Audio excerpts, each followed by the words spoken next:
So in class this week, we had a question come up like, hey, how do I handle this URL if I want it to be different when someone's on their iPhone versus on their PC? And I'm like, well, of course you just use the app object. And they're like, what?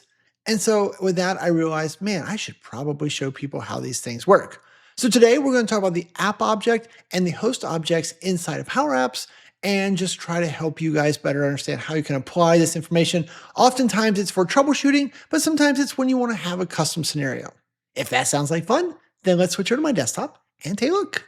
So here's the cute little app I built. And so the idea of the host and app properties are this way for you to get information. Who's the browser user agent? What Windows operating system or iOS or Android or Linux are they running? Their session ID, your tenant ID, host version. And so this can help you figure out whether they're running, in the browser or on the actual native app, is offline enabled, and then some of the different app properties like height and width. And what we're going to do here is I want to show you, like, these aren't all the properties. We're going to show you all those here, but I just kind of made this cute little app because it was a fun way to be like, hey, this information can be useful. And the ways that we see it being useful is often either people want the ability to troubleshoot, right? So maybe you want to have a way, like a little button your users press that pops up, and then they send you this screenshot so you can be like, okay, I see what type of device you're on, right? Because they're like, I don't know, I'm just doing PowerApps. You're like, well, are you on the phone or the whatever? Or, you can see the versions. Also, sometimes we make decisions based off this. Like sometimes in responsive scenarios, we might make decisions based on the app's current height or width, or we might do it based on whether it's the iOS or Android, right? That's what happened to Erica this last week, where she's like, hey, I need to open up Apple Maps when they're on their iOS instead of just taking them to the usual, Google Maps URL that we take them to. And so for that, we just started making decisions based off of, their OS type or their browser user agent. Okay, so how does this work? Now, this is the super fancy version. We're not going to try to explain from there, so we're just going to set this up ourselves. At the end, I'll explain to you, though, how I got to the super fancy version. Okay, so let's shrink this thing down. There we go. So what we're going to do is we're going to throw a label on the screen. And what you're going to do is then you're going to type in host and then do a dot. And so then there's the different properties that are available, right? So it's just a way to get this information as a text string so you can then compare, right? So if we just do, OS type, we see Windows. And that is really as complicated as it gets. It's just host dot, and then the different pieces, whether it's the agent, the type, the session, the tenant ID, the version, or whether or not offline is enabled. Okay, so very straightforward. Now, when it comes to host, there's a couple of little caveats here. If you look over on the left, if you expand app now, there is a host object here. I don't know when this showed up. It's been recently, but you can't do anything with it, right? There's nothing there. There's no properties. So I think it's facilitating some behind the scenes stuff, but they kind of exposed it to us. So it's there, but best I know, there's literally nothing you can do with it. So just ignore that it's there. Okay. The other one I wanted to show you for a second is that there is also something called host info. And so host info is different. Host info is used in conjunction with show host info, but show host info is not going to show up because it only shows up when you have enabled offline. So basically that's my long, short way of saying, ignore these two, right? They're not part of what we're doing in this scenario. Those are tied to offline Dataverse apps and not related to just getting out the basic information that you're trying to see very quickly here. All right, there's my browser info. Okay, so that's one set of information, and that one, very straightforward, I think. The second one here, a second label, is there is also up here at the top an app object. So app dots, now when you do it, it kind of freaks out. You kind of go back and then do it a second time. It will show you the properties. I don't know why you always have to do it a second time. I should probably report that bug if I remember. But anyway, so this is going to have things like, what is your studio version? Or, app dot, what is the active screen? So like your active screen is actually the screen run, in this case, screen 2. So you get an error because that is the current screen, but then there's things like the name of the screen, what's its image, whether or not it's in the printing state, those type of things, right? So there you go.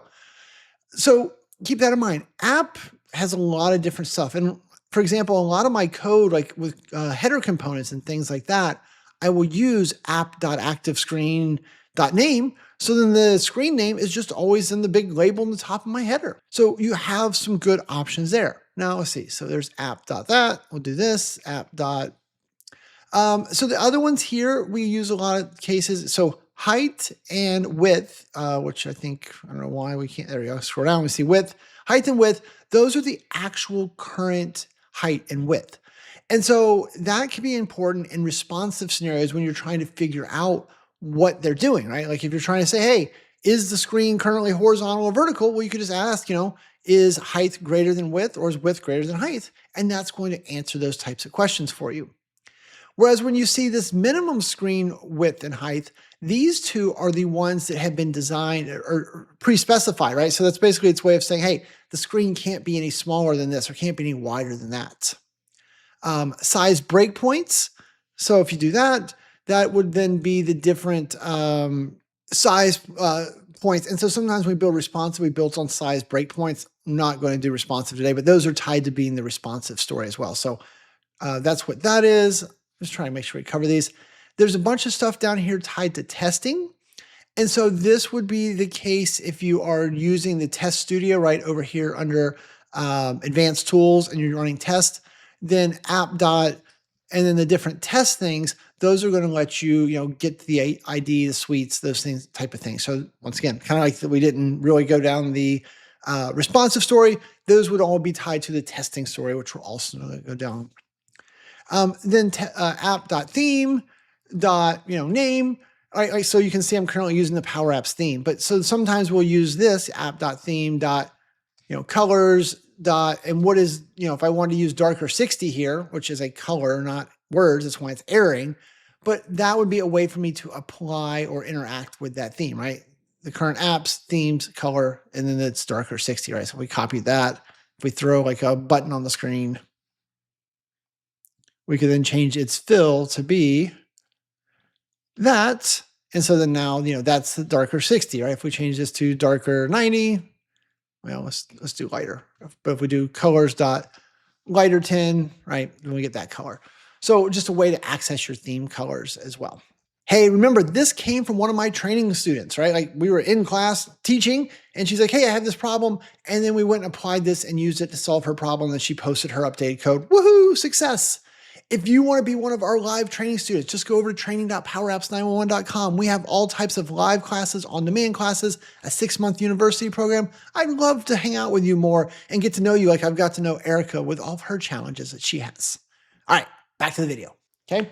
Now, also with app, if you look over here on the left, we do have the app object here, and we've talked about a lot of these properties over the years.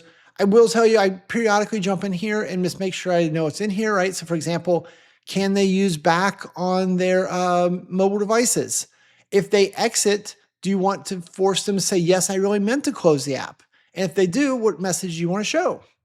Named formulas, an amazing feature that adds a lot of performance enhancements to your apps. If you haven't checked those out, I'll put a link to a video up there.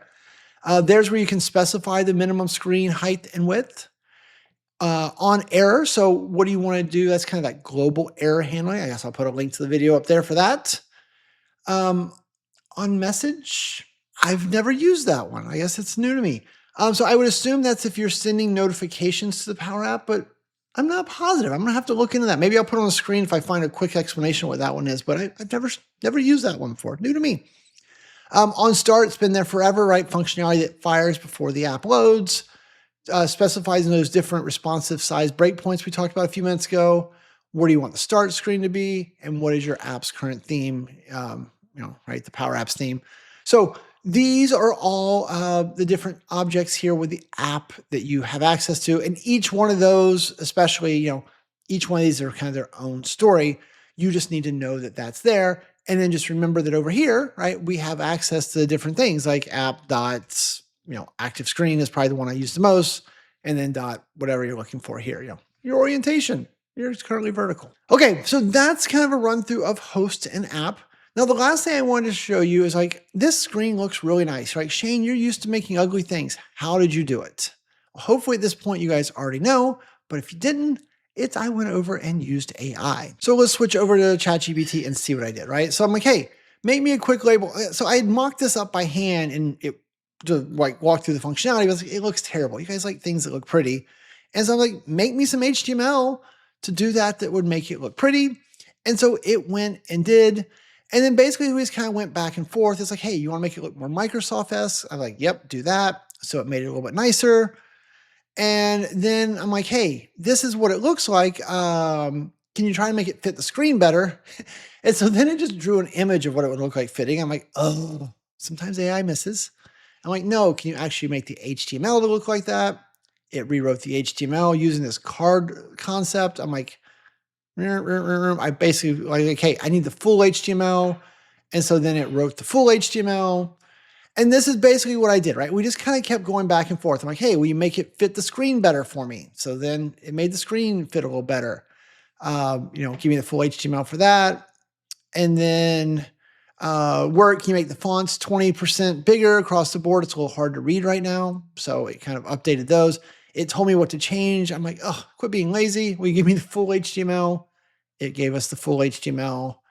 And then lo and behold, that's why you get to see that prettiness, right? So just a reminder, when you're trying to build things to look nice, right? Like I structurally figured out what I needed, and then I just threw it my terrible code and said, hey, make pretty code. And then I just iterated over and over and over again, right? Like, this is a very common work pattern today that hopefully you guys are also utilizing. Okay, so that's enough today before I get off onto an AI soapbox. I'm not going to do it. Just a reminder, if we can do anything to help you, right, reach out to us over at www.powerapps911.com or our new friends at abouttmc.com, right? We're kind of got a lot going on there. We're going to get more on that messaging soon, but I thought that would throw you that. All right, with that, I'm going to say thanks and have a great day.